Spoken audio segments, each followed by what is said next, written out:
This is the Hello World podcast, where we talk about habits of success, habits of excellence, entrepreneurship, leadership, learning and development, and outlook that will help us succeed through life. This is Louis Banta, CEO and Chief Trainer of Learning Just Made Better, or LJMB.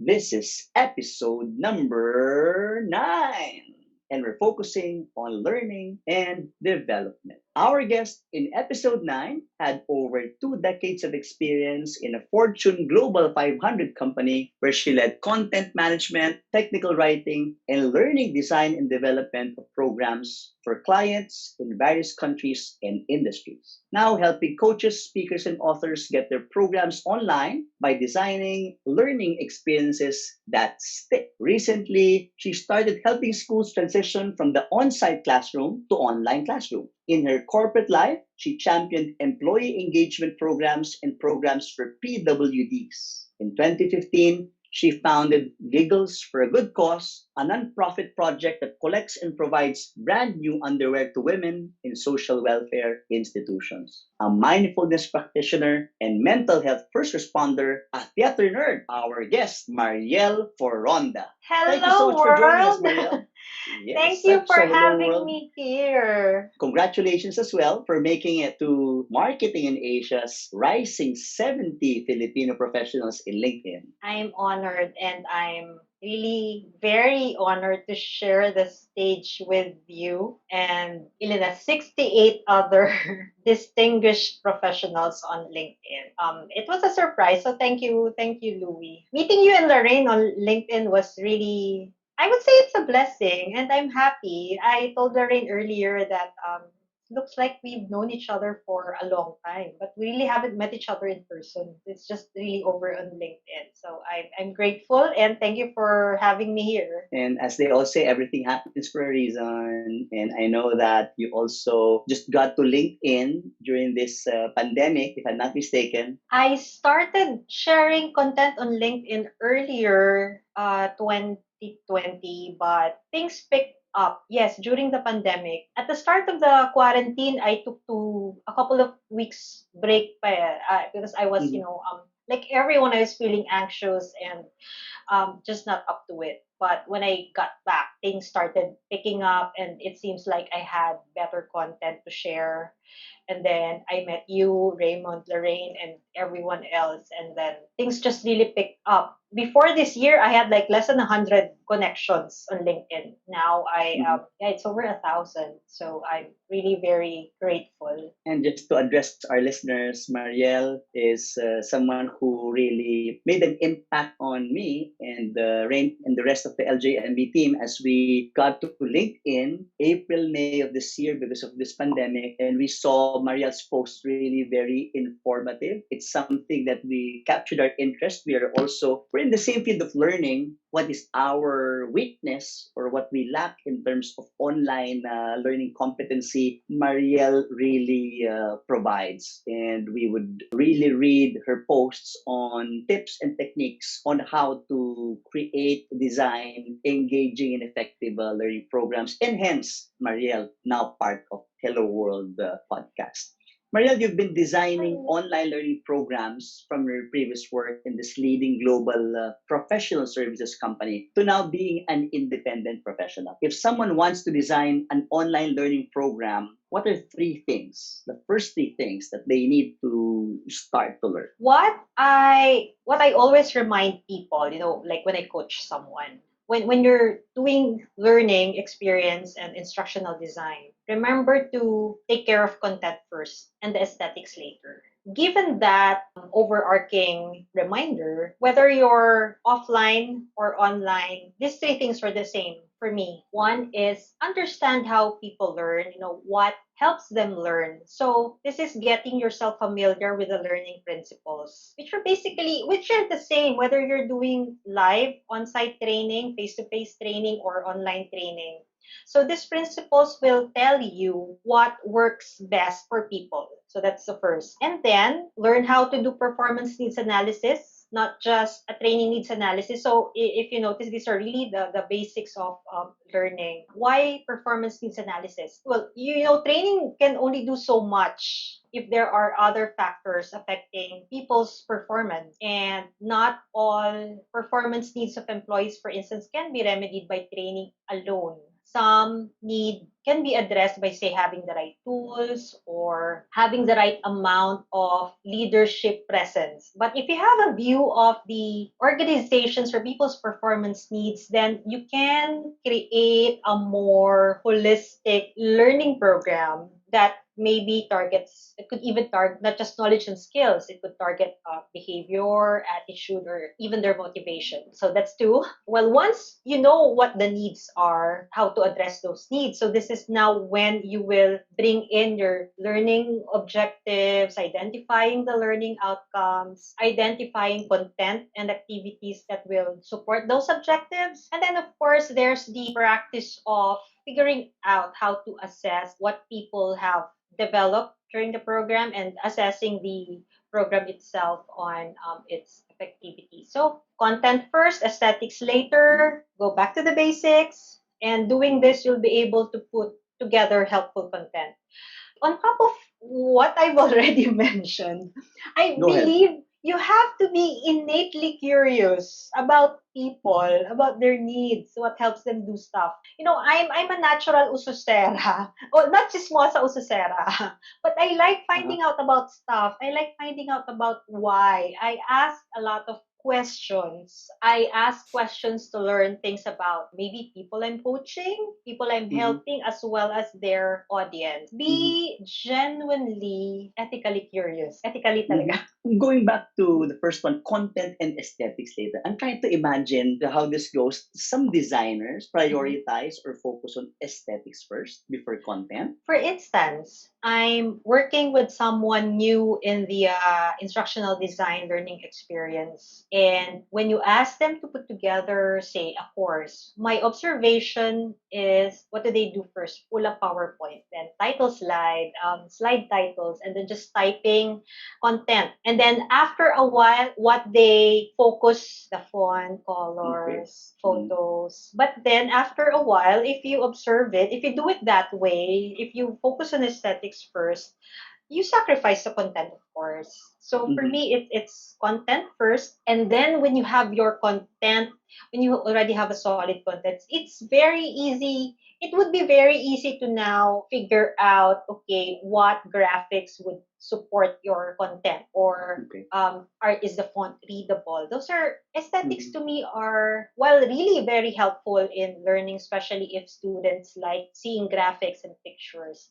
Mm-hmm. It really is, aesthetics are like just a small part. It gives value, but it's just really a small part of the entire effort to build a learning program. Yeah, I can relate to what you just said. Yes, the tendency to focus on, especially on PowerPoint when you create a presentation, people always think, okay, PowerPoint and the layouts and colors and Yeah. images. Yeah, I agree with you. And when it comes to content, I agree with you in principle that content should be prioritized before aesthetics. Mhm. Just a deep diving into what you meant by content. What would be, if you're evaluating my work, for example, and I gave you content, what are three criteria that you will use to evaluate whether my content is fair, good, or outstanding? First, I'd likely ask you first things about your audience. Of course, what are we trying to achieve? What are their needs? What are their requirements? Those are a given. I also ask, for instance, if it's an online course, especially, a profile of the audience that includes, are they working professionals? Do they have families? Do they commute to work? I ask those because I like designing a course around their lifestyle. If they're busy Mhm. professionals and we expect them to complete, say, a 5-hour course, we might be setting them up Mhm. for failure. Might not be possible if they have to work 8 hours a day, commute, and then take care of family. So content, we kind of structure the content around their lifestyle. That's Mhm. one. And so I'll ask, what their demographics, what they're trying to achieve. assess. Well, first, of course, I have to see your content. No, it's difficult for Okay. me to imagine. But yeah, those there. I would say not just the course addresses their immediate needs for skills or knowledge, but Mhm. structure it around their lifestyle, so it's easier for them to complete the course. Mhm. So there's less friction. Like why podcasts work? Why podcasts are a Mhm. good learning material? Because you can take it anywhere. Like if you're driving, just listen to it. You can finish like a 30-minute or a 15-minute course, right? Yes. Or in between meetings, in between your meeting and your lunch break, you can maybe consume a 10-minute podcast. So it's Mhm. very handy. Mhm. Those are, besides diving into the content, I would also look at those to make sure they fit into, that they give people a good learning experience, that there's no friction between the person and the course, likely will increase the success of Mhm. the learning program. I also like it when you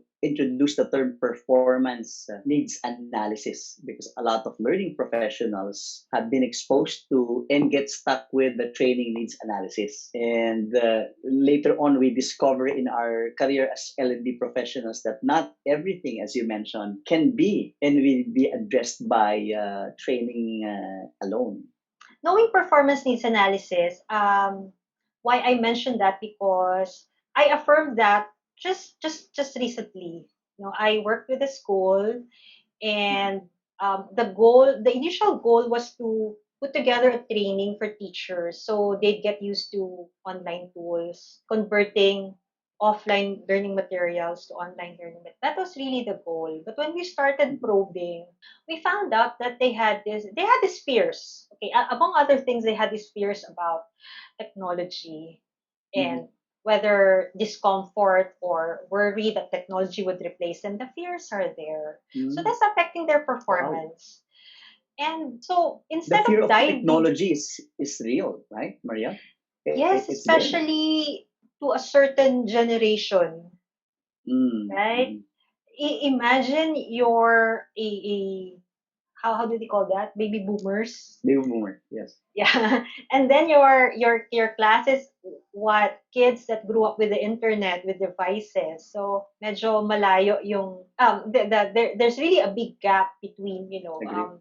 how the baby boomers and the students now use technology. So there's really fear for this particular client. Instead of going ahead and conducting a training on, okay, how do you do a screencast, or how do you use your learning management system, we first had to structure some workshops, Mm-hmm. that or dialogues, schedule some dialogues with the school director, with the board, just to address people's fears. Mm-hmm. They're feeling uncertain about what's happening.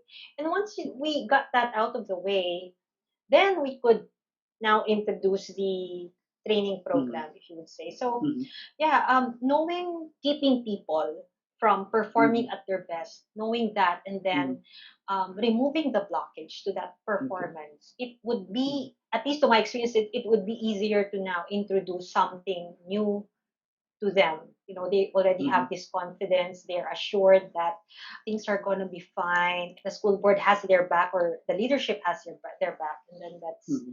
that makes the experience better for Mm-hmm. people. Really admirable that you are really helping schools who, as you mentioned, really don't know what to do and need a lot of guidance and direction on how to navigate this. Yeah.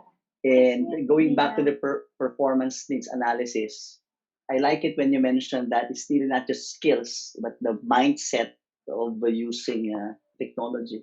So you mentioned more than three things that they need to start learning: content and aesthetics later. That's a very good principle there. You mentioned addressing needs Mhm. and just by finding out the needs and addressing them. I also like what you added on being innately curious, no? Yeah. Always asking questions and finding about why. And because I'm tying it up with performance needs analysis, you really have to ask a lot of questions. Now they Yeah. have that.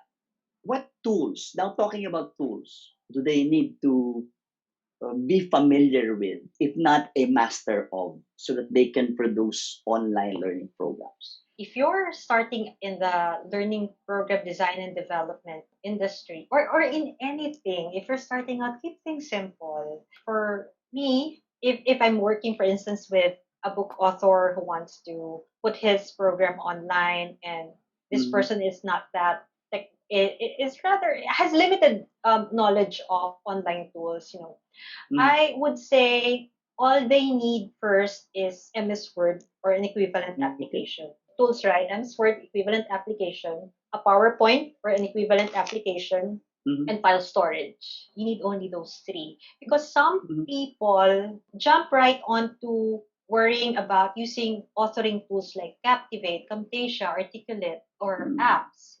You Mm-hmm. can use those later. Definitely can use Okay. those later, but start with the basics. So to start with, you only need something to document your questions, the answers you get to those questions, your ideas, Mm-hmm. other notes, Mm-hmm. and maybe something you can use to draw your mind map. If you're more used to that rather than an outline of objectives and concepts and learning activities, Mm-hmm. tools that help you properly structure information. And then the PowerPoint, you can use those to build your learning supplements for your learning Mm-hmm. sessions. And why storage? It's organize your content, of course. As a learning designer and developer, you have to be very organized. At least Yes. with when it comes to your materials, your materials and Mm-hmm. thoughts cannot be all over the place. Everything has to have a structure.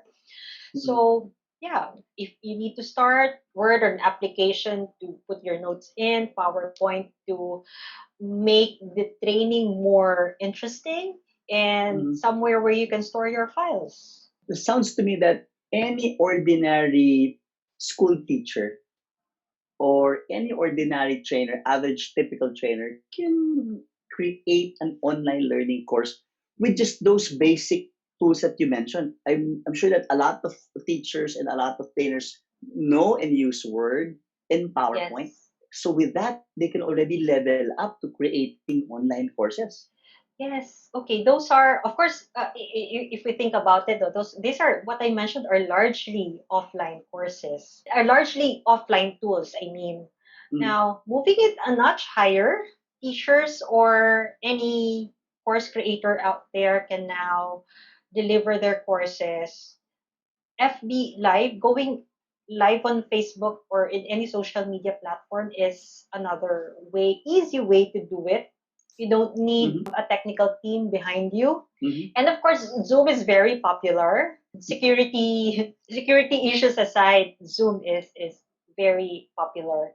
So there, if you're not streaming a course over Facebook, you Mm-hmm. can go on Zoom and maybe do a 30-minute webinar just to Mm-hmm. get used to it, be Mm-hmm. comfortable, and then from there you can scale up. Okay, you've heard from Mariel, dear listeners, that anybody who knows how to use Word or PowerPoint can actually, yes, level up to creating their own online courses. And of course, we're not asking Mariel here to teach us or to coach us with the nitty gritty or the details of going to Captivate and some other tools, right?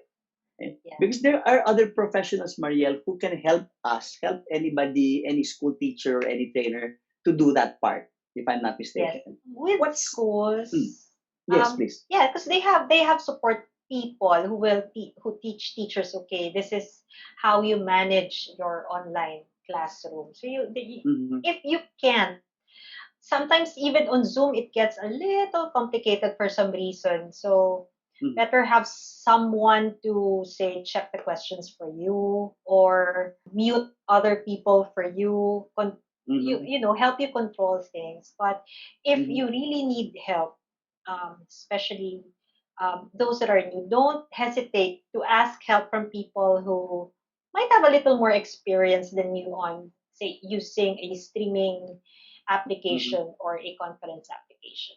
Is that part of the coaching that you can provide to some of our listeners who may be interested to, bring their online coursework to the next level? Sure, sure, I can Okay, help. so So yes, Yeah. please reach out to Mariel, and we'll allow Mariel to mention later as we end how we can reach out to her and how you can Mhm. also avail of her valuable content that she posts in LinkedIn. So Mariel, what's easy and what's tough in designing online learning programs? What's easy? I would say two, and also have two Mm-hmm. tough. What 2 points on what makes it tough. For what's Okay. easy about designing online programs? First is it's relatively easy for me to define the learning outcomes. If I Mm-hmm. have the right information and the right amount of information, it's easy for me to envision the clear purpose for the audience. What should they be able to do? Mm-hmm. What should they be able to exhibit? And Mm-hmm. then, of course, after that, I now put in more effort on identifying the right content and learning activities to help them get to their Mm-hmm. objectives. So to me, Mm-hmm. that's easy. Oh, it's easy, but I'm not saying it's not essential. Okay, it's Okay. very Okay. important. Objectives are very important, and that's where you anchor the entire course or program. But for me, yeah, that's the easiest part of designing a course. And before you Another. proceed to the tough part, Mariel, Mhm. the two things that I got from you are things that any learning professional have also been doing pre-COVID, right? Yes, yes. Okay. I noticed, yeah, there are some myths around online learning. And what I'm trying to get across to people is that the principles of that you use when in your live face-to-face classes and the learning principles you use They're the online are same. actually the same. The Mm-hmm. technology, the medium is different, of course. So Okay. that's another layer that you have to be familiar with. But the Mm-hmm. principles are really the same. There's nothing really to worry about. There are things that you have to learn, of course. There's a Mm-hmm. change, but Mm-hmm. there's nothing really. Well, at least I don't see anything that will stop people with live online programs from Mm-hmm. going online. Mm-hmm. And okay, the other one that I find easy about learning design and development or instructional design is that we have easy right now we have easy access to information. Literally, Mm-hmm. information is at your fingertips or at the click of a Yes. mouse because you have easy access to content, easy Mm-hmm. access to subject matter experts, and easy Mm-hmm. access to other instructional designers on LinkedIn. Like we have access to people we have not even met in person, and these people can help us with figure out things, understand concepts, and then things like those. So that's what's easy about doing the things I do now. But what's tough about designing a learning program? Again, there's also two for me. One, it's tough to design a program for an audience that already has a strong set of beliefs, habits, and preferences on how things should be done, Okay. regardless if what they know is still the best way to do things. It's like you're rebuilding or redesigning a house, but Mm-hmm. then you like to keep the old furniture and clutter inside the house. So it's there's little Mm-hmm. wiggle room to work in, and it takes Okay. longer for the change to happen because well the old stuff is still there. So that's Mm-hmm. really tough. And the other one is, well, earlier I said it's easy to design a program because we have easy access to information. That's also tough. That's Mm-hmm. also what makes it tough because everyone has access to information, to content, Mm-hmm. to experts. There's also more clutter. I read somewhere that he said learning happens regardless if there's a formal learning program in place Mm-hmm. because we our nature as people, as intelligent beings, we pick up information, we Mm-hmm. imitate other people, we develop new habits we pick up Mm-hmm. habits from anyone, anywhere, and Mm-hmm. we will consume whatever we want to consume, regardless if it's right for us or for the Mm-hmm. organization. So if Mm-hmm. there's that clutter, it takes some more effort for people behind the learning program, maybe for the company leadership to put the right elements in place to curate, modify, or add to what the people already know so they can achieve their objectives. So Mhm. yeah, so what's easy about creating a program is also what's tough because of the availability of Mhm. information, and we get it anywhere. And I agree with you.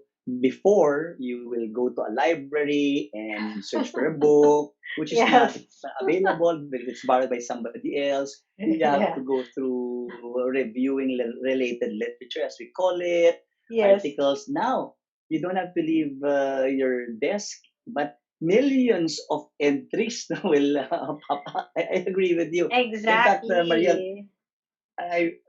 what I wanted to ask is how much content would you have, and when would you say I'll stop searching for content because I already have what I need? When do you say I need to search more, and when do you say I need to stop searching? Okay. Would you have a handle on that or a rule on that one? Well, I have, yeah, I have I would say a guideline. Otherwise, I'd be searching forever. Even with Mm-hmm. with learning a new online tool, if I'm trying to put together content for one topic or to answer one question, I would say, of course, Google is very handy. I Mm-hmm. would get focus on the first three, on the top three search results. Okay. Well, you know how intelligent Google is now. If you use the Mm-hmm. right keywords to search, you get very useful answers. So I Mm-hmm. guess it's the key is to know what to ask. Anyway, Okay. I focus on the top three search results, So, so. and if I get my answers from those, Mm-hmm. good, I'd stop. If I need more information, for instance, there's still a Mm-hmm. part of the question that's unanswered, I'll go to the next Mm-hmm. three items on the results. If I get all the answers already, I'll stop. You stop. Okay. Okay. Unless I So get another after you get the question. answers. Okay. Yeah, because Okay. otherwise you'll take forever. Yes. It's also the same, I would say, principle I tell people when they're trying to learn a new online tool. For instance, they don't know yet how to use Zoom, and there are other tools out there like Google Meet or Microsoft Teams. If Yes. they're not familiar with any, and a lot of other tools, if they're not familiar with any, I would say, okay, you search for using these keywords and look at the first three search results. Focus Mm-hmm. on those first three, spend maybe 5 to 10 minutes looking through features of the tool. If Mm-hmm. they answer your needs, not more than Mm-hmm. 10 minutes. And then after you assess the first three, choose one that best suits your need. Do not spend a lot of time searching for more Mm-hmm. tools because it will take you Mm-hmm. forever. Mm-hmm. Goes back again to what you said earlier, because a lot of information is available. It can Yes. both be a blessing, right, or Yes. a curse to the designer. Okay. Yes. We introduced you earlier as somebody who designs learning experiences or programs that stick. Yes. What formula can you share with learning designers out there, to a fellow learning professional like me? So what I will say, or what the key message they will put on Word, PowerPoint, or online platforms will stick to their audiences and target learners. Is there a Okay. simple formula that you follow? Um, Louis, what I like about what I do, um, is I really do not have a formula. Mm-hmm. I design learning programs with, of course, in mind. I have the principles, methodology, tools, technology. Those Mm-hmm. are important, but Okay. I see courses as I would say puzzles. Okay, and no, Mm-hmm. to me, no two puzzles are the same, and that's what I like Mm-hmm. about what I do. But maybe to have a structure, I ask myself questions. The Okay. overarching question is, okay, what does the audience need Mm-hmm. to experience so they learn the lessons best? And Okay. I work on the premise that above good instructions, we learn best through experiences, good or bad. Mm-hmm. So Mm-hmm. what will give the audience a sticky learning experience. And so it's like when I put together different pieces that will address knowledge, skill needs, behavior, or motivation of the audience. Mhm. In every Mhm. course, those pieces look different. I'm not sure if I'm making sense. Yes, yes, yes, you are. Yes, some of the Important of principles are. puzzles. I am refreshed with our adult learning principles. Yes, Yes, and at the same time, I guess the mental barrier, Mariel, is you're correct earlier. People think that just because it's online, it's an entirely different thing. yes. Okay? There's just You're just bringing technology. us back. Mm-hmm. Yes.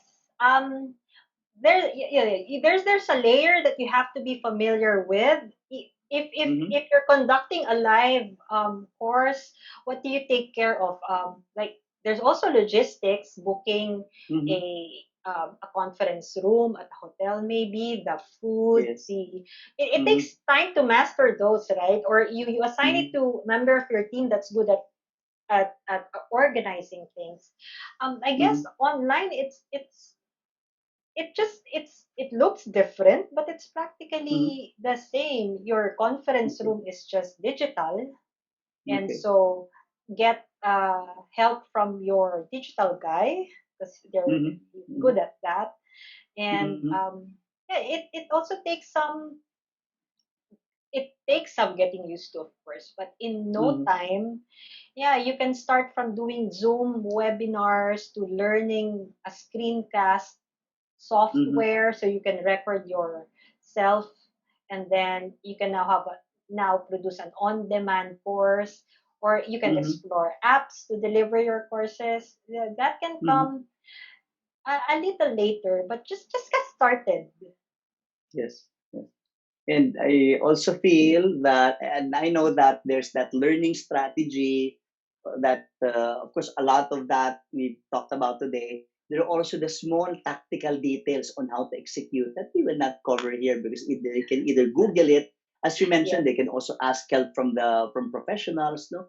From kasi hindi nila core competence yun, so they will really reach out to people. I feel yes, like you and people in your field, no? Who can help us yeah. go online.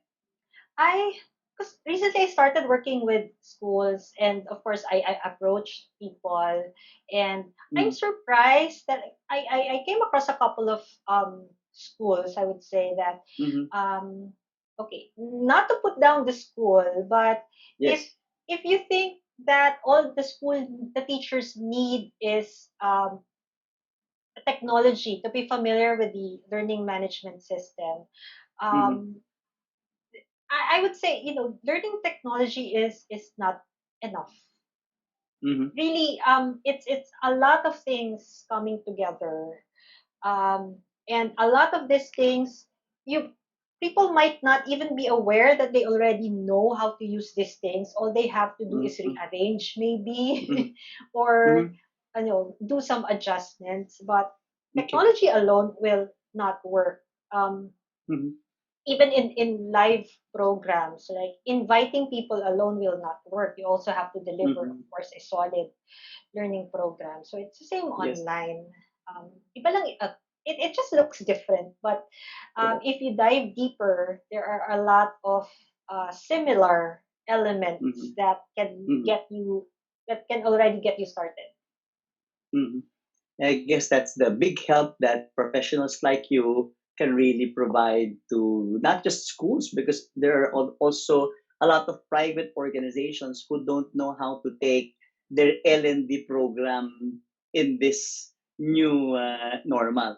So the last question I have for you, Marielle, is focusing on three audiences. People who might be struggling. Who would they be? Learning designers and course creators, who may not be as proficient as you, not very exposed to global organizations, because in global companies where you came from, talagang online. No? So if Yeah. I'm a learning designer course creator doing face-to-face training, now I'm tasked by my boss to do online. So that's the first audience. The other audience would be organization decision makers or executives. who are in charge of L&D. They don't know, they know online as a byword.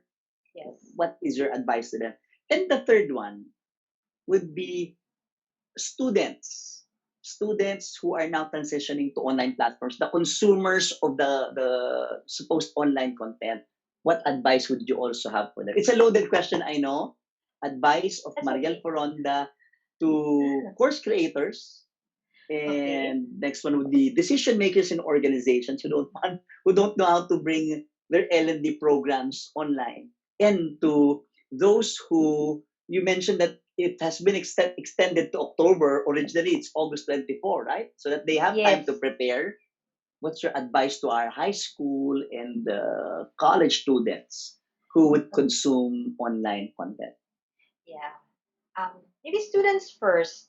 Um, I think students that can afford to learn online these days are already those that are students that are familiar with the technology.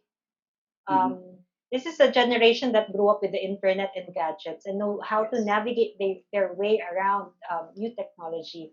So I would say Mm-hmm. for students and parents of younger students, um, experts suggest, and I agree with experts, that Mm-hmm. to give the students a routine at home. Wake up the same Mm-hmm. time during school days, have set time for learning, for entertainment, for physical activities. Experts say Mm-hmm. routine is best for their mental health. Um, Mm-hmm. so while the students are at home all the time, there's still clear definitions of their roles. What Okay. time are they students and must focus on the lessons? Maybe that could be in the Mhm, morning. What time are they mhm. members of the household and are expected to help Okay. around the house? So Mhm, the routines also help them focus. So when they're busy with schoolwork, don't yet ask them to wash the dishes so they don't lose focus. So students and their parents, yeah, establish a routine at home. mhm, For course creators, yeah, we mentioned this earlier. Really, the best practice is to start simple. mhm, um, if this is your first time running an online program, maybe start with an FB Live, a short okay. webinar using a PowerPoint. And Mhm, this also avoids you getting overwhelmed by technology. And when you're overwhelmed, you're slowed down. So mhm. you don't want to slow down in this pandemic. You have to grab Correct. opportunities. So you Mhm, have to be out there. And so start with something you already know or something that you can learn quickly, and then maybe mhm, after a couple of weeks, you can, your objective could be to learn something new, like learning how to take advantage of cloud-based learning platforms or mhm, screencast software, so you can okay. scale up your offerings fast. So Mhm, for trainers, coaches, course creators, start simple. mhm, And for decision makers, um, decision makers, I would say not really about technology, but listen to your people. I'm sure somewhere in the organization there is someone who knows more about information. I would say that the technology structure mhm, knows something about applications, mhm, whether mobile applications or online applications. Um, so talk to your people, find out what else they can offer. Of course, find out what mhm, their needs are, and not just training needs. Also, find out what maybe keeps them from embracing the change. Yeah, it could be the mhm, technology. It could be just because mhm, they're feeling um, uncertain about. mhm, Well, the economy is really uncertain, so they might be, think in their heads. They might be thinking that maybe next week they won't have a job anymore. So have those conversations with them, mhm, um, address both their skills, knowledge needs, and their emotional mhm, needs also. Maybe, and mhm, once you get that sorted out, work with your people. Mm-hmm. and yeah, work with people like Louis' team who has holistic programs for organizations, and things will fall into place from there. You've mentioned me and my team. We really did not know anything about doing online programs. And you're We've been doing so great, accustomed. see? I think it's really the willpower. It's the just Yeah. wanting to survive, and the best way to survive back then in March and April was to transform. We were not doing Yes. anything for 2 weeks. All of our engagements were pushed back. We don't know when they are resuming. So, and I put the team of Rain, and I'm the oldest in the group. I have a lot of people in their mid 20s who are, as you mentioned earlier, they grew up with the Yes. internet. They know more a lot about technology options. They even introduced to me the platforms that I did not know how to use at the start. But as you also emphasized, Mariel, it's really not about the tool so much. Yes. Yes, it's the principles, the timeless and still universal principles of course design, the Mhm. curiosity that you spoke about earlier, that should be a quality of a designer. Yes. Those are Mariel Foronda's advice. Remember her 2 decades of experience in producing online learning programs and managing learner experiences from, yes, a global company who's also famous for utilizing and leveraging on all these technologies. Mariel, if a company or an institution, an academic group would like to reach out to you, what's the best way to reach out to you for some coaching or perhaps mentoring? Okay, I'm on LinkedIn.